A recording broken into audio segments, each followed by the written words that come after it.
Mai heu tingut aquella sensació? O sigui, ja sabeu, aquella sensació de que tothom té una vida millor de la que tu mai tindràs.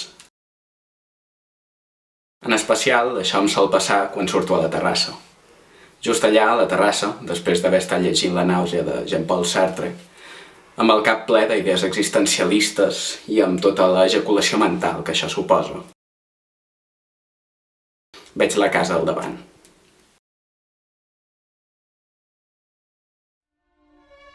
Aquella casa, amb un pati més gran que els Champs-Élysées, amb una piscina més profunda que el canedillo de la Rita Hayworth, i amb una criada sud-americana que sembla treta d'una de les obres de Kipling. I aquí, mirant la casa al davant, me n'adono que la meva vida no és més que una minúscula i insignificant coincidència dins del que és l'univers.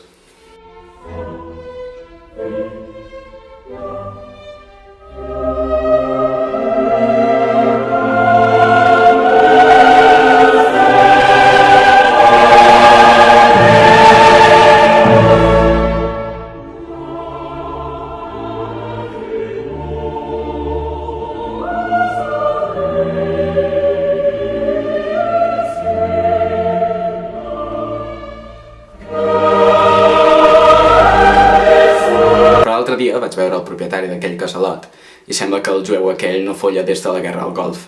Així que suposo que no estic tan fotut. Busca lo más vital nomás, lo que es necesidad nomás, y olvídate de la preocupación. Tan solo lo muy esencial para vivir sin batallar, y la naturaleza te lo da.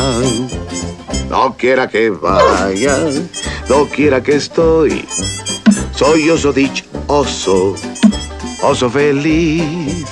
La abeja zumba siempre así porque hace miel solo para mí.